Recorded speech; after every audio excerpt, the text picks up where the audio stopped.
Hi, everyone. Welcome to our second SimCity rounds for 2025. It is my distinct pleasure to introduce Dr. Azzie, who is a consultant pediatric surgeon at the Hospital for Sick Children in Toronto, Canada. He's the professor of surgery at the University of Toronto and a program director for the fellowship training in pediatric surgery. His scholarly areas of interest involve education, simulation, and global surgery. And now I'm going to pass it over to him and he will introduce his talk, which is titled The Road to Deliberate Simulation.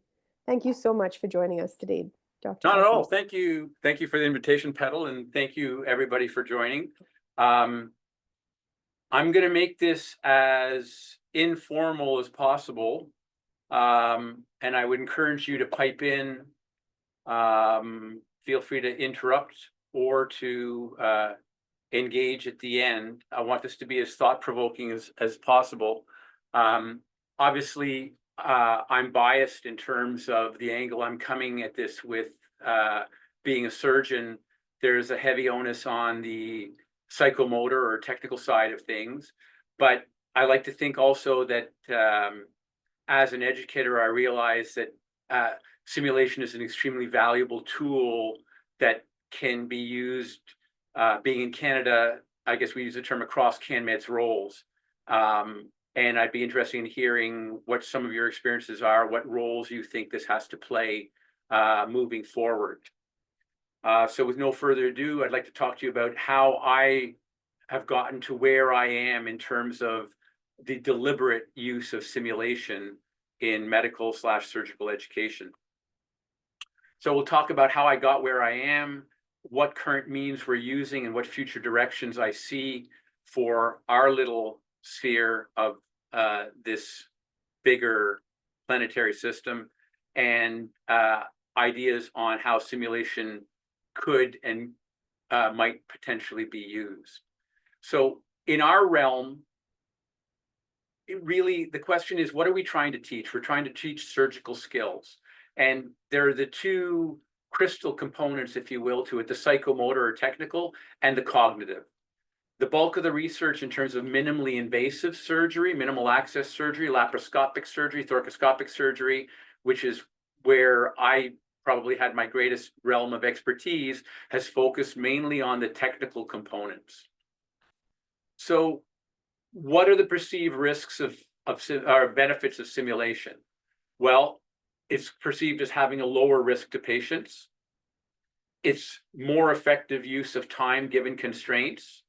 Or is it? Is the transfer of knowledge, is the transfer of skills really as effective as what they learn in real time? And it's perceived as being a better environment for learning, safer for the learner, certainly than the OR that can be fairly high stakes. But in the longer run, is it? Or do you want people learning in the real sphere of where they're going to have to practice? In the era of competence-based education, we're talking about teaching competence, but remember, we're striving for excellence in everybody. And we want to become experts. I just finished telling you that we're focusing on the likes of technical and cognitive, but also at the levels of communication, collaboration, leadership, management, advocacy, professionalism, and scholarly activity across all CanMed's roles. Expertise can be difficult to define. That in and of itself is worthy of an entire set of rounds and probably even a longer discourse. But some of the results from our studies over the years have helped us define and teach expertise. So what is that experience that we have? So back in the very early 2000s, 2004, 2005, our original goal was to develop and provide preliminary validation for a simulator to teach and to assess, because we believe assessment is a big part of education, of pediatric laparoscopic surgical skills. So for you, this is probably considered quite a narrow field, but I think the lessons learned apply rather broadly. what existed at the time was a simulator that had been adopted by the American College of Surgeons, had originally been designed at McGill, the Mistel's trainer that became the FLS, the Fundamentals of Laparoscopic Surgery simulator. And the metrics that we used for assessment were time to task completion and precision of that task being completed. So we didn't want to reinvent the wheel. We thought that we'll go ahead and we'll dovetail or piggyback on what they had already done. But we felt we needed to validate our simulator, at least in terms of construct, if we were going to be talking about assessing participants. So we took the FLS simulator and made measurements over a year and a half or 2 years here at Sick Kids to downsize it to represent a neonatal domain, if you will, or space within which to work. And it amounted to about a 20-fold decrease in the size, in the volume, in the domain of the simulator. And in real terms, this is what it looked like. You have the FLS, Fundamentals of Laparoscopic Surgery simulator on your screen left, and you have our PLS, Pediatric Laparoscopic Simulator, here on the right. Now, of interest was the downsizing of the tasks and not yet being the 51st state in the United States, we didn't have a lot of financial resources. So we took to downsizing things. So on the left here, you have the FLS. This was for the transfer task. You pick this up and moves it over from one peg to another. And on the right, we went into Kensington Market and bought the pencil holders that kids used to use when they actually wrote with pencils and cut the little rings off and used those for the transfer task. Same thing for the pattern cut. You have the FLS on the left and the PLS on the right.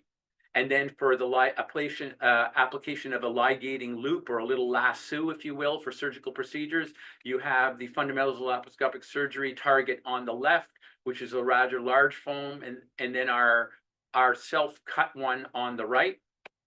And then the sewing through the Penrose drain on the left here of the Fundamentals of Laparoscopic Surgery simulator, a 1-inch Penrose, and then a 1/4-inch Penrose, which was on a commensurate smaller piece of Velcro, which meant that it was easier to avulse, and therefore people had to use less force. And we proceeded over the course of about another year and a half or 2 years at meetings of testing novices, intermediates, and experts as defined by number of years of experience in cases that they had carried out. And we wanted to see whether the performance on the simulator allowed us to discriminate between the novice, intermediates, and expert using a total score as well as the score for individual performances on the tasks. And we were able to demonstrate that ability or the construct validity on 4 of the 5 tasks and on the total. So on everything except the application of the ligating loop. So we gave ourselves a pat on the back as having developed a tool to assist with the summative assessment. They had to complete the tasks before we could actually assess their level of performance. But then we wanted, as educators, to look at whether there were possibilities for formative assessment. And this is where the next crucial sort of broad statement comes in, is that I've made a career out of never being the smartest person in any room that I find myself. And I just partnered with engineers who were a whole lot smarter than I was. And we started looking at what we could measure and mean real time. And one of them was motion, the movements within the simulator. And here you can see our PLS simulator, smaller simulator, now equipped with hardware and software that allowed the tracking of the motion through the port site. So this is an instrument that moves in and out through this port. And for any task that somebody would be performing, we could measure just about everything you would ever want to in terms of movement. We could measure any subgroup of the range of movement. We could measure any subgroup of acceleration and any subgroup related to velocity. Now, in surgery, in free space, as in nautical as in aeronautical engineering, there are 6 degrees of freedom.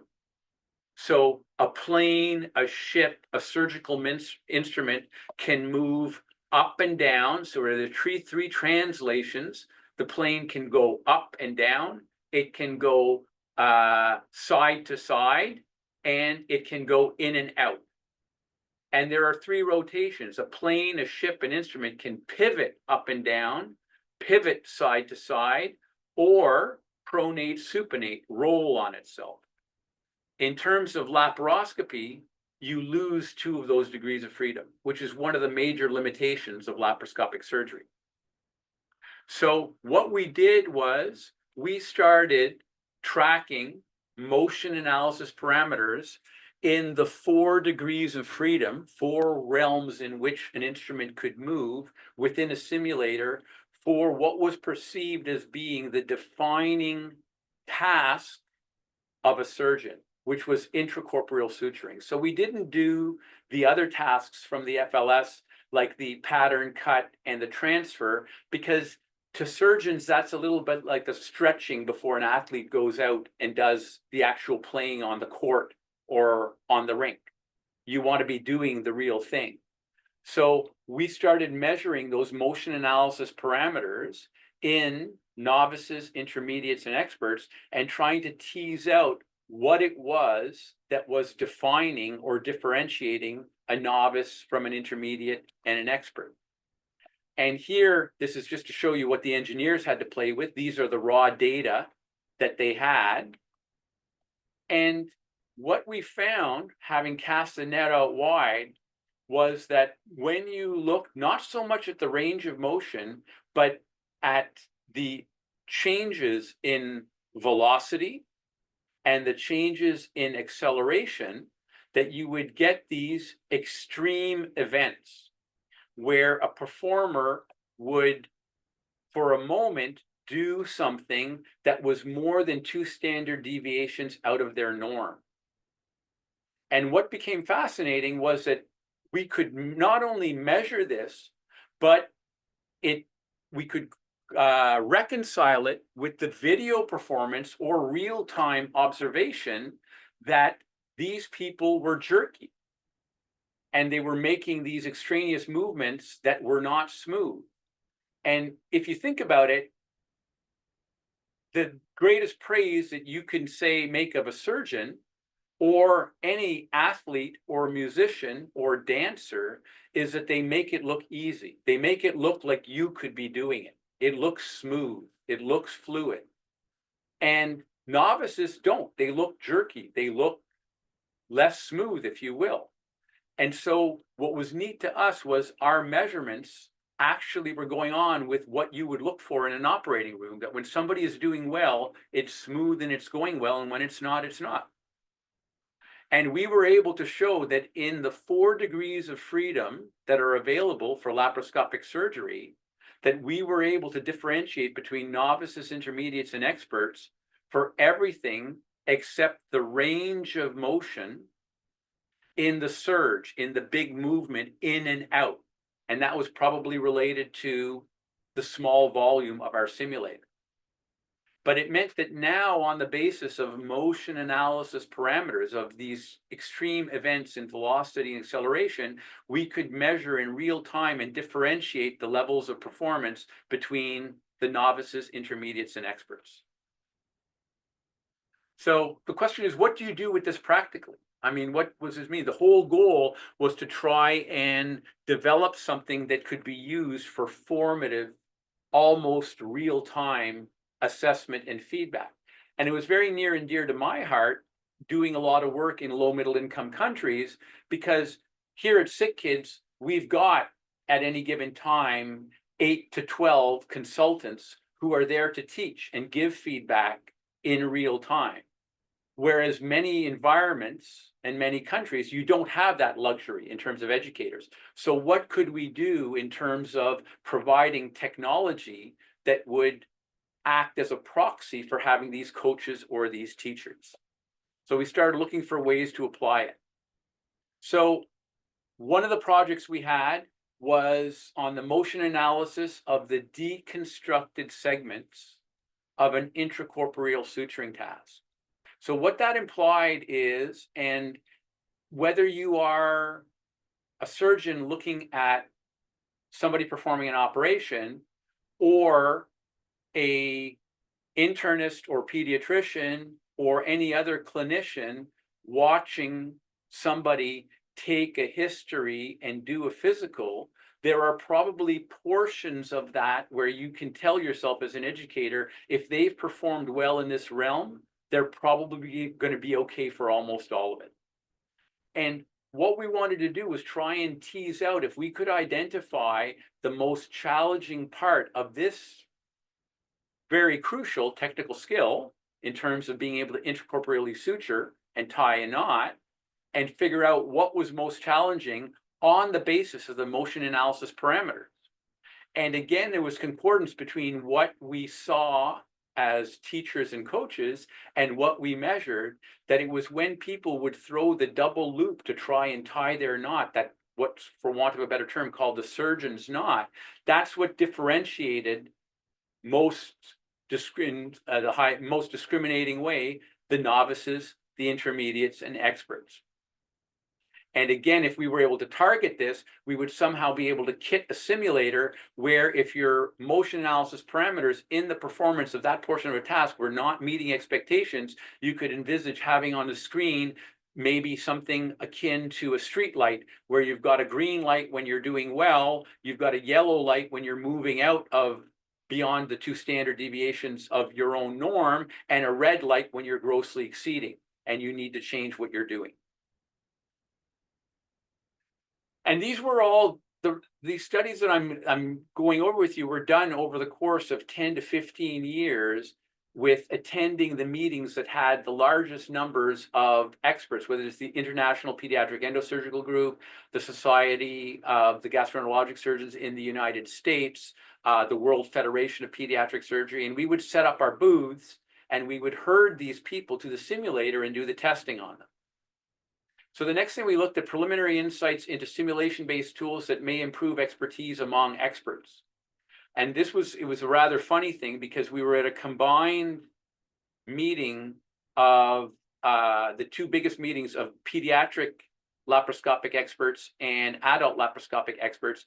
And we as pediatric surgeons were quite sure that the pediatric experts were going to be the best technicians of all. They were going to outperform in terms of all parameters adult surgeons. And it was not the case. Adult experts performed every bit as well as pediatric surgical experts who are used to working in smaller places, but both groups struggled more in smaller environments, limited domains. So it was interesting as a thought process in terms of training that, and again, it made sense as an educator, when we're teaching somebody to do something, we allow them broad strokes and big movements when they start off, but what defines their evolution as an expert is being able to do it in smaller places. And that's exactly what this showed, that maybe we should train the beginners on the bigger simulators, and once they've mastered that, move to the more limited domain and the more challenging performance in that limited domain. Some of the operations we do are not as straightforward as others. I told you that we lose 2 degrees of freedom laparoscopically, and that can be a challenge in terms of getting to a place and sewing at certain angles. So you can imagine if you're coming in through the abdominal wall and you're coming up to sew something on the liver, you've got to have placed your ports perfectly in order to do it, because you don't have those extra 2 degrees of freedom. It's not like when it's an open procedure, you can shift your body around or move your hands freely within that cavity. So we wanted to test whether this would be a useful educational tool with experts. And all we did was change from a more traditional, here in the top corner on the left, of sewing through this Penrose drain side to side, with putting that Penrose drain on the back of the simulator rather than on the bottom, and sewing top down or down up, which mimics what we do in pediatric surgery for choledochal cysts and portoenterostomies. And once again, on the basis of the motion analysis parameters, the experts struggled much more with this more challenging task. And again, it gave us a tool to develop for next generation evolution and testing of these people and practice in terms of raising that bar so they continue to improve in a simulation-based environment. Perspectives on how novices and experts assess surgical skills, insights, and possible implications. So this was very interesting. We, again, in the vein of this being more universally applicable, and you don't have those coaches and those people that you want, this was at a time where there was a premium on the assessors being the highest people on the food chain. You wanted ideally a consultant to be assessing you if I was doing teaching and or testing in South Africa or in Botswana or whatever. But did you really need that? And there had been studies coming out on crowdsource assessment where you could get an idea of my level of expertise as a surgeon by sending a video of an operation that I would do, not to 2 or 3 experts, but to a few hundred novices who might be completely non-medical or surgical in another country, and they would assess with the same degree of certainty as those experts would. So we tested that theory with these videos that we had, and we had 3 experts assess the level of expertise of the performance on these videos. And then we had 2 high school students and an IT student assess the performance. And other than the fact that it took these assessors a little more time, the novices, once they got over that learning curve, they were able to discriminate novices, intermediates, and experts every bit as well as the experts, which lent another level of support to the whole concept of peer and near peer educators and assessors for these technical tasks. From motion analysis, we moved on to force analysis, which is another big thing in terms of surgical skills. And this came to me by virtue of being involved in a collaborative project with engineers at Imperial College in London. And they had this neat little platform here underneath that could measure the forces being generated by the tips of your instruments when you were performing a task. Now, this baby, this little thing in here that you see here on the screen right, costs 30,000 euros and was designed by Dutch engineers, which kind of puts it out of the price range of most people who are doing simulation. But what was neat about it with these engineers, with these little instruments here, they could measure the difference in force that it took to lift 2 eyelashes versus 3 eyelashes. That's how sensitive these sensors were. It was a lot more than we needed. So we went on and we fitted our simulators with a 3D mouse. And we were able to measure the forces being generated in the X, Y, and Z axes during these intracorporeal suturing tasks. And again, we tested 106 participants at a big international meeting, and we were able to discriminate on the basis of mean forces, max forces, and total forces in those 3 axes, the difference between novices, intermediates, and experts, which gave us another modality to use for formative assessment. So we now had range or motion analysis parameters and force analysis parameters. And we found doing this in things, what was interesting was that the forces being generated in smaller simulators, again, to the point that we were making about it discriminating in terms of motion analysis parameters, your ability to work in a smaller simulator differentiated your level of expertise. Same thing, the forces being generated were more discriminating in smaller spaces than they were in larger spaces. And what was also intriguing was that instinctively, surgeons used more force in big spaces than in smaller spaces. Again, things to be considered when we're using this as educators. It was interesting because on the basis of self-declared level of expertise, either on the basis of number of cases done or number of years of experience, while the more traditional metrics of time of task completion and precision allowed us to discriminate between novices, intermediates, and experts, we were not able to do so for force. And then we thought, are these people calling themselves experts really experts? I mean, we're talking about pure technical expertise here. We're not talking about cognitive. We're talking about their ability to carry out a task. So we went and reanalyzed the videos, and many of the people who were self-declared experts turned out to be ranked as either intermediates or even novices in terms of the levels of performance. And all of a sudden, all the parameters, whether they be summative or formative, allowed us to discriminate between novice, intermediate, and expert, which really casts some doubt on what we've been using as our definitions of technical expertise. All this we published open source. And I'd say that the greatest praise that we have had heaped on us is people copycatting or using our data to make their own simulators. And since we've done this, we did this with a simple box simulator that we could make for a few dollars.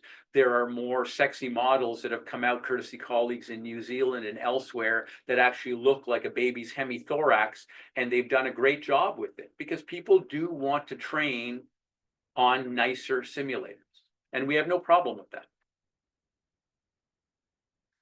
Le Programme national d'enseignement par simulation en chirurgie pédiatrique. So being a francophone, I had these natural affinities for my colleagues in Quebec, where I did my pediatric surgery, and in France. And I was asked about 15 years ago to help them develop a simulation-based training program. And we did so, and hats off to the French.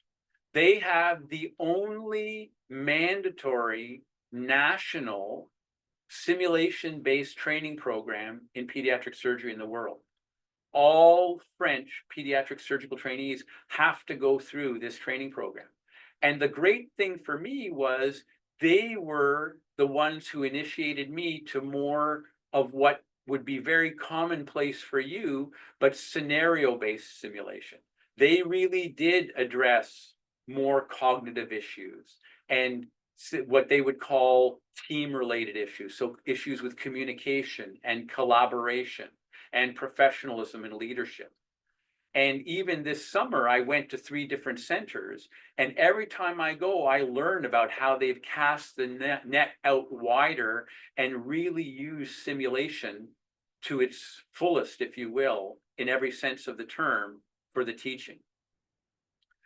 And it's brought up a lot of interesting things, good and bad for me, because I've seen an incredible role in these smaller centers that don't have a huge volume for the simulation-based programs, but I also see it as a mixed blessing in the bigger centers in Paris, at Robert Debré, at Necker Enfants Malades, where do you take a trainee out of a real environment to put them in a simulation-based environment to learn something they would have learned in real time? And I haven't come to terms with that. I know that there are people who drank the Kool-Aid and you feel strongly either way. But as an educator, I'm not sure where that line is. And I think that's the mark of one of the lessons I've come to learn is that simulation, whether it's for me in psychomotor or you in scenario-based, is a tool. It's not a program in and of itself. And it's how the educator uses that tool that matters most. The global vision that we had for this, to keep it affordable. So we stuck with the box trainer in terms of psychomotor. Okay, it's the one that's great for haptics in terms of some sense of feeling. You're using their own contextually appropriate equipment, and they're using sutures that they use. We tried to keep it affordable, accessible, acceptable, available, and appropriate. And the PLS being used in Canada, the US, Argentina, Chile, France, England, Germany. You can read the names of the countries there, and probably other places that I don't even know. We've had collaborative efforts with France, New Zealand, and USA. And we had the opportunity, courtesy another colleague here in Toronto, Alan O'Kranick, to be at the pointy end of the stick of telesimulation long before what we're doing today, Zoom and virtual, was commonplace. And what this looked like in 2008, 2009, was that I had been involved with teaching laparoscopic skills in Botswana and trying to get their surgeons to find their feet where they thought laparoscopic skills should be, how it should be applied, what they were doing. And one of the things that we thought would be good would be to teach the fundamentals of laparoscopic surgery course. And it's a fantastic course. I have my biases with regard to the psychomotor, the technical side. There's some value. I'm not sure that it's as valuable, but in terms of the cognitive aspects of that course and the leadership stuff, I think it's an absolutely fantastic course. And myself, Alan O'Kranick, Lloyd Smith, who at that time was at St. Joe's and then has graduated up to North York General, along with ex-registrars of mine, Petal alluded to my pedigree. I spent 7 years as a general surgeon. I had worked full-time in South Africa and in Namibia and in Saudi and places like that. And ex-registrars of mine were coming to Botswana to help us to teach the course. So we taught the FLS course there, and the pass rate was under 30%. Now, clearly that's not because we were bad educators, because I think you'd all agree that I'm the best educator and I'm giving the best set of rounds you've ever heard, ever. That's a joke, by the way. And so we needed a new strategy. And Alan O'Kranick tested at home, between his kitchen and his living room, the capacity to use that big FLS simulator you saw at the beginning, the one that was on the left of the screen on which we modeled our PLS. And you had the simulator in Toronto coupled via Skype connection with the simulator in Botswana. So Alan could see in the simulator in Gaborone, and the candidate in Gaborone could see an Alan simulator in Toronto. Simultaneously, we had a webcam so that Alan could see the candidate in Botswana and the candidate in Botswana could see Alan. And photographically, this is what it looked like. Alan was in Toronto. I was sitting in Botswana with the trainees. Alan in Toronto could be working on his simulator. He could see within his own simulator. He's teaching intracorporeal suturing here.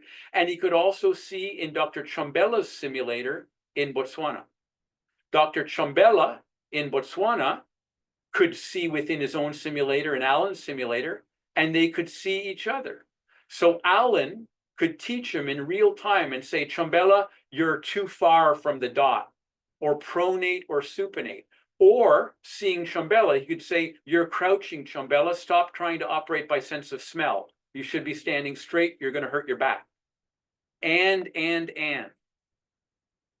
lo and behold, you can argue whether it was simply a herding effect or a Hawthorne effect or whatever it is, but we had a 100% pass rate in the telesimulation group versus a 38% pass rate for the group that was in Francistown that was self-taught.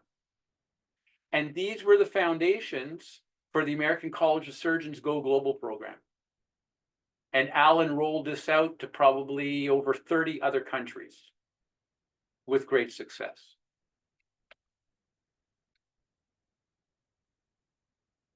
For the past 20 years, I've been going to Botswana for 3 months of the year, and I'm involved with education there. And we got involved with a project with my colleagues there, teaching medical students simulation-based training. We taught them basic open suturing and knot tying, and 2 laparoscopic skills, peg transfer and intracorporeal suturing. And in my mind, there was a very definite end game here. I was not trying to get them ready to go out and do laparoscopic. These are medical students. I wasn't getting them ready to go out and operate in district hospitals laparoscopically or even open, but I was trying to attract them to surgical specialties because they were not coming to surgery. with the overwhelming HIV/AIDS and the impact of all the expatriate programs that were there, infectious disease was high on their list. Many areas in terms of advocacy, internal medicine, pediatrics were high on their list. Surgery was not. So all I wanted to do was to lure them to surgery. Now, I don't know if there are any of you who are surgeons on the call. My wife's a psychologist. She'll tell you that surgeons are narcissists and we like to feel good about ourselves. And I remember why I went into surgery. I was a final year medical student, a clinical clerk, and a third year resident in urology took the time to teach me to do hand ties with a heavy silk on the arm of a chair. And then he told me, he said, George, you have good hands. And for 3 weeks, I walked around like a zombie saying, I have good hands. I should be a surgeon. And I was hooked. And my goal was to hook people and attract them to surgery. So what we did was we tried to be as scholarly as possible. We taught them those 3 tasks. And we divided into 3 groups of teachers. We had consultants teach, myself included. We had medical officers who would be the equivalent of probably mid-range residents here teach. And then we taught their own colleagues, students, peers, and near peers to teach. And regardless of the level of the educator, everybody improved in terms of OSATs. Everybody performed better. And for what it's worth, subjectively, they all were more confident and were all more interested in surgery as a specialty. And the only difference in terms of performance was related to the laparoscopic intracorporeal suturing, where they performed better in terms of OSATs and scores if they were taught by experts rather than by their peers or near peers.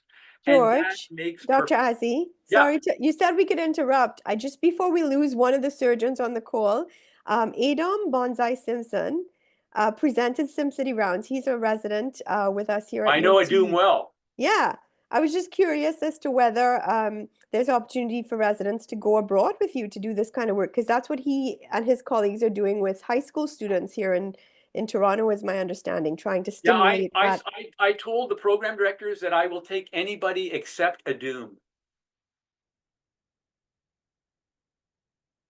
And No, I've been knocking on the PD's door to get this opportunity, but no. Look, you at know, Mhm. a Doom is like a either little brother or son.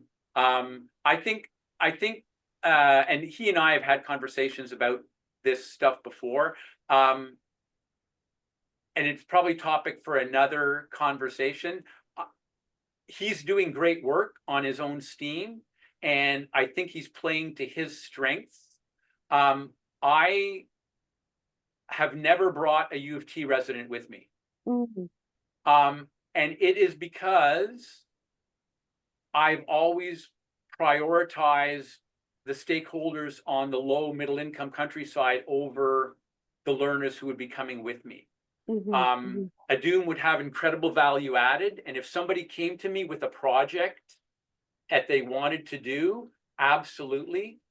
But I think he would agree with me that the last thing we want is voluntourism and people coming to Botswana to try and get to the Delta, and or just, I would never, ever, ever want, and I've had it happen to me in years previously, where the learner that comes is the big benefiter Mhm. and the learner on the other side is anything but the benefactor. In fact, they lose out. And we would see that with some of the American colleagues that I had bringing trainees out, where in a room full of local students, if there was a chest tube to be inserted or an IV to put in, the first hand to go up to do it would be the North American trainee. And they would get to do it because the others were so deferential and so kind and so courteous that they would lose out. No, I think what I was highlighting was that in psychiatry, because obviously I don't know how the surgical residency Yeah. works. In psychiatry, we have a relationship with Addis Ababa. Yeah.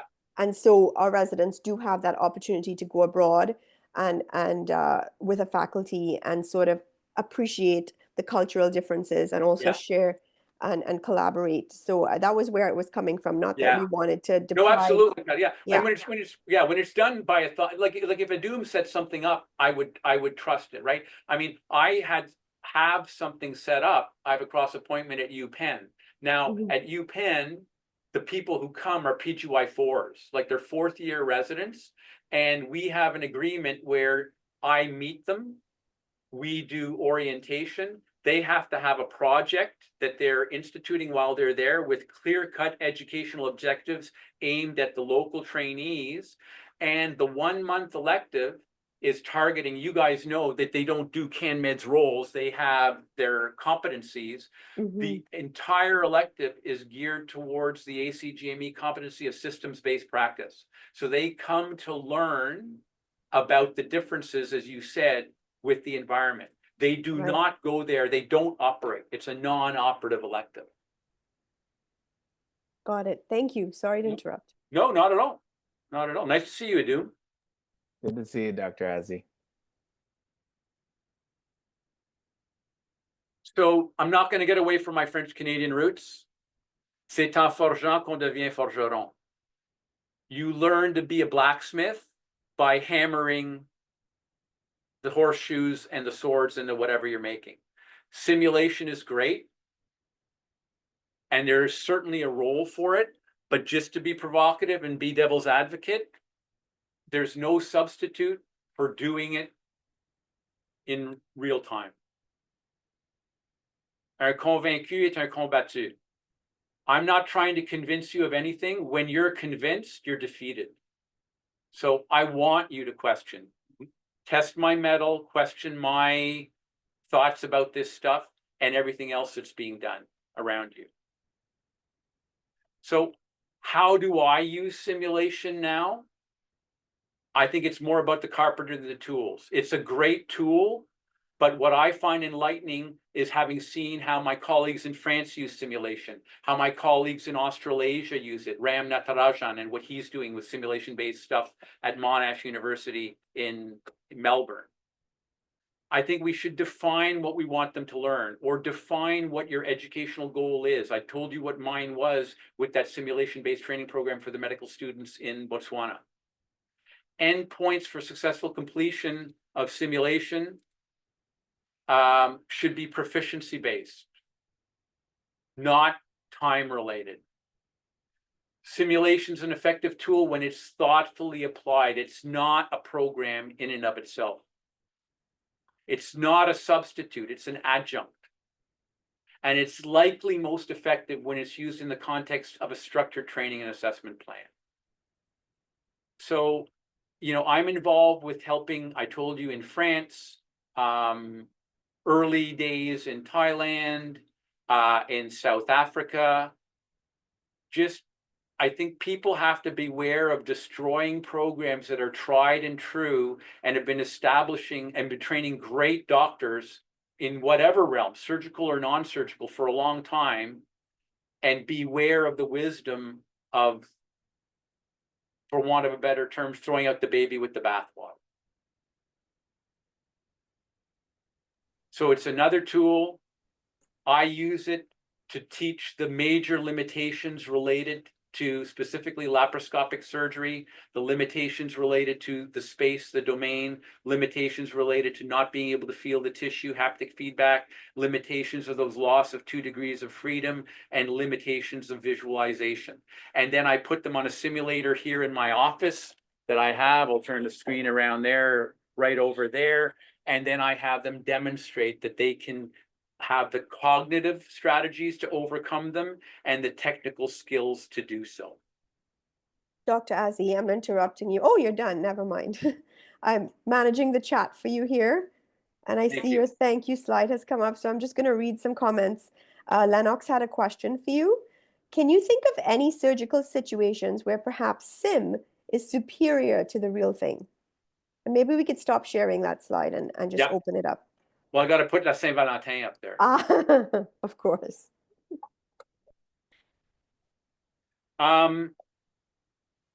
So absolutely. And I think it is, where's my stop sharing?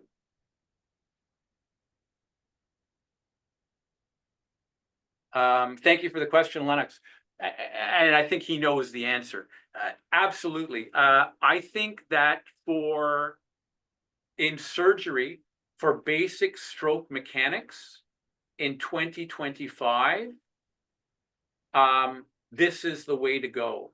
Whether it is with basic hand ties, whether it is with basic intracorporeal suturing, and Adum will know, having been a junior who came through here, a particularly gifted one, but a junior nonetheless, that it is a good environment, and I think it's the best environment for that. But that's because we can deconstruct operations into tasks, segments, and then the entire procedure. So short answer to your question, I think for tasks, that simulation is the initial way to go, and it's the best way. It would be like teaching a baseball player to swing the bat properly, or a tennis player to swing the racket properly.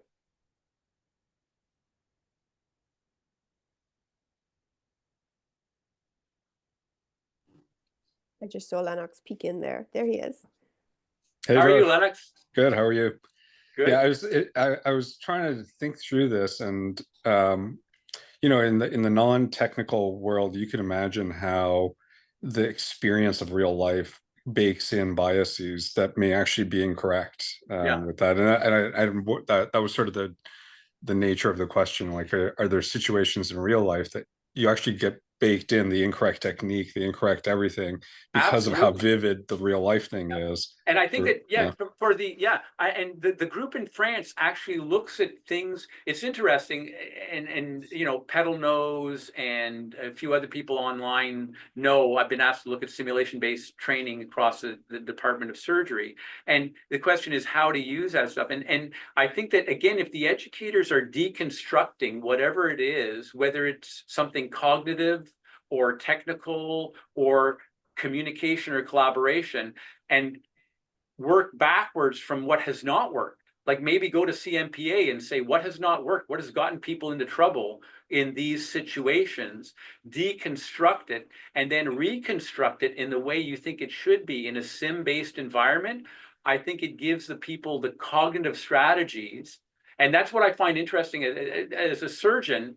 And, you know, Adum is a young surgeon. There may be other young surgeons online. Everybody thinks they're defined by their strengths. They're particularly gifted or stuff. And I'm old enough to know that it's the cognitive strategies that I developed to overcome my limitations that made me half decent at what I do. So that if you or Petal or anyone figures out what the limitations are in certain environments, and you develop a cognitive sim-based strategy to impart what it is they need, that's absolutely fantastic. Now, where I struggle a little bit is with the people who do have high clinical volumes. And you and I have talked, Lennox, about, say, a sim lab in a place like Courtesia in Cape Town, or what I saw in France. I see extreme value in a low volume setting. I'm not sure I see the same volume in a high volume setting, even for non-technical skills. So if it was something near and dear to your heart, antenatal consultations for we as pediatric related people, I mean, it's hard for me to justify sim-based in a place like Toronto, where every week they can go across to the Sinai and sit in and learn in real time, versus a small center where there may be no maternal fetal program. Then I think simulation has a great value. And I don't want to hog the discussion, but the other thing that occurred to me that was interesting is, you know, are there hyper realistic environments that are even more realistic than the real thing, right? And so you think about Apple Vision Pro, which we had I was on with Jabin in a conversation this morning.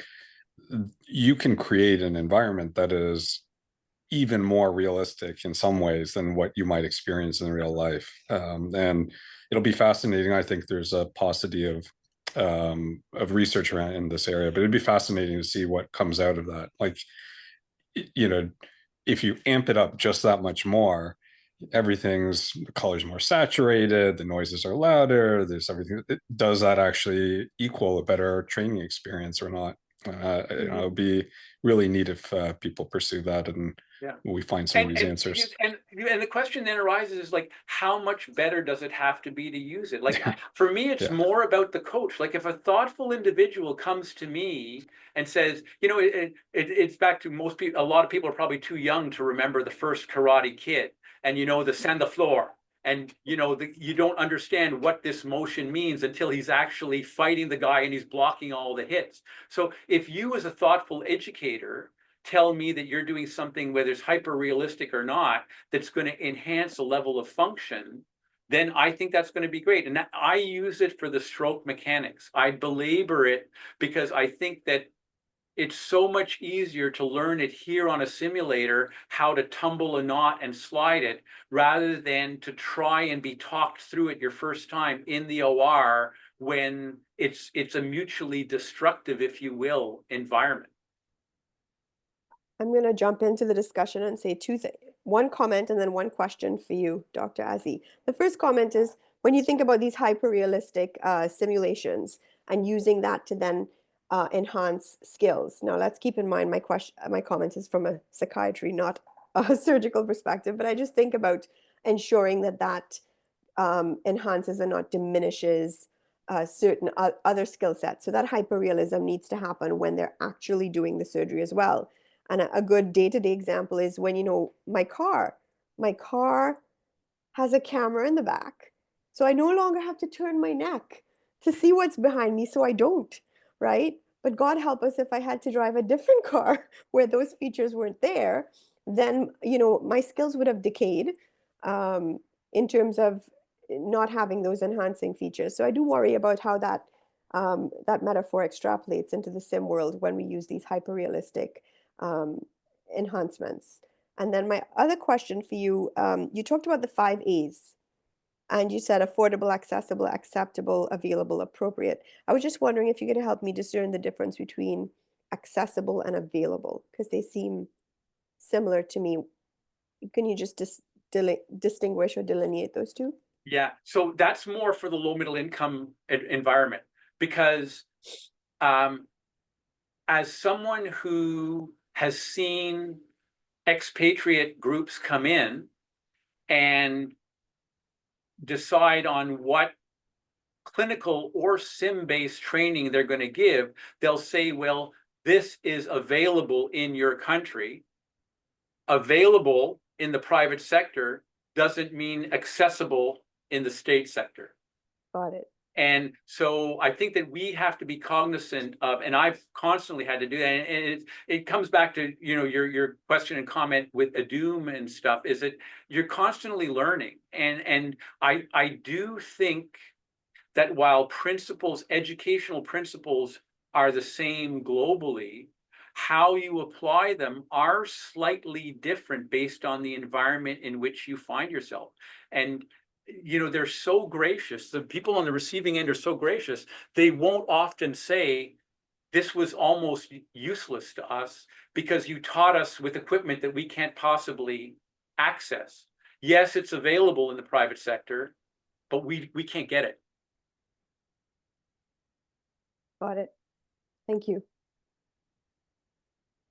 I'm just going to see if any of our attendees have other questions, comments, kudos for you, because that was an excellent talk. Jabin is sending you a heart as we are so close to Valentine's Day. Yes. Oh, very inspiring. Thank you. Great talk. Dr. Bonsai Simpson said, a real huge and special thanks to you, Dr. Azzie, for your persistent dedication to simulation and education across the globe for years. A real inspiration and force in surgical education.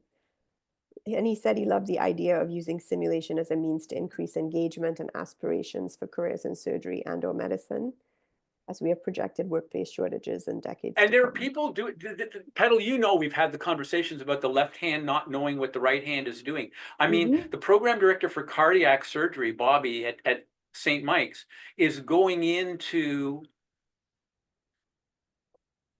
public high school environments and teaching high school students to sew rubber tubes together to demystify cardiac surgery for this youth. I mean, it's beautiful, it's heartwarming, and it even if it's not extremely intuitive, again, it's the thoughtful educator, and his goal is to attract these people to cardiac surgery. So why not?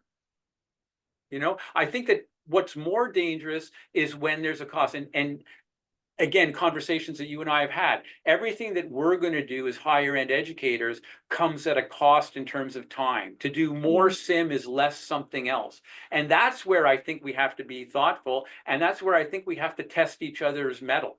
And that's what I like about this, is you look at the names on the screen here and people who are involved. I welcome having my mettle tested, or people saying, why are you doing? Because I want to do the right thing. And I think by questioning one another, that's how we're going to end up doing it. That's a great sentiment to end this rounds, because, you know, that's what we say in Sim when we pre-brief people, that we are all here with the best of intentions, and that when we know better, we will do better. Yeah, 100%. So we're at 2 minutes to the hour. If there's no further questions, I want to extend my heartfelt thank you to you for making the time. Pleasure. And I hope you'll join us again. Ricardo, do you have the flyer for next month? Next month, March 2025, we have an external speaker, Dr. Curtis Nickel from Ottawa, who's going to share with us simulation and competency-based medical education, an argument for integration.